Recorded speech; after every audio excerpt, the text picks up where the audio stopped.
لێرەکانی هەفتەی پێنجەمی قۆناغی چوارگۆشەی زێڕینی خولی پلەیەکی کوردستان لە یاریەکی بەهێز شەقڵاوە میوانداری کۆی کرد. لە سەرەتای یاریەکە کۆیە بە چەند لێدانێک هەڕەشەی لە گۆڵ یانی میواندار کرد. شەقڵاوە دوای تێپەڕبوونی 15 خولەک فشارەکانی بۆ سەر گۆڵ یانی میوان دەست پێ کرد.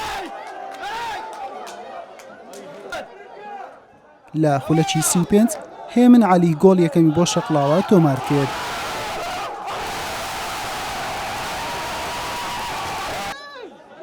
کۆسار جەمال و ئەکرەم جاسم دوو لێدانی بەهێزیان ئاڕاستەی گۆڵی شەقڵاوە کرد، بەڵام سەرتیب حەبیب زیرەکانە دەری هێنا و گۆڵەکەی بە پاچی هێشتەوە. لا نیوەی دووەم یاریەکە لە کاتێکدا کۆیە بە دوای گۆڵ یەکسانیدا دەگەڕا لە هێرشێکی ڕێکخرا و لە خولەکی 58 جەوهەر نەجم گۆڵی دووەمیشی بۆ شەقڵاوە زیاد کرد.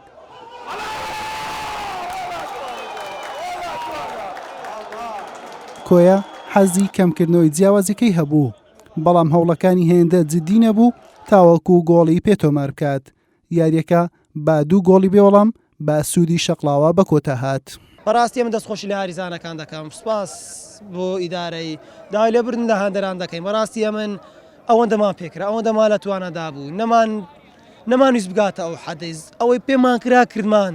خوای گەورە شادی وەی دەدا کە چم لە توانادا بووە، یاریزانەکان چیان لە توانادا بووە بە زیادەوە کردیتیان. لەو دنیا شادیانەوە دەم کە هیچ خلافەک لە ناو فەرێقیمە نەبووە، لە ناو یاریزانەکان نەبووە. پیرۆزبایی لە یاریزانەکان و لە هاندەرانی شەقڵاوەکەم ئینشاڵڵا لە یاری داهاتوش بەو گەڕوتینە و بەو حەماسەتە بەرەوسەی سادقەچین بۆ ئەو هەنگاوی کە مایتن بۆ نایب.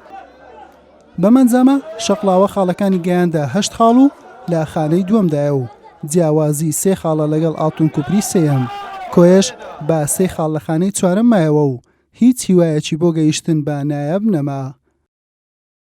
شەقڵاوە توانی سەرکەوتنێکی بە نرخ لە نێو یاریگای خۆی بەدەست بێنێت و تەنها یەک هەنگاوی ماوە بۆ ئەوەی بگات بە نایاب.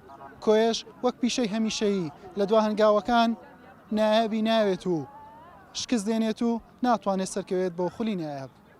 حوسێن محەممەد، کەناڵی ئاسمانی پێیام، شەقڵاوە.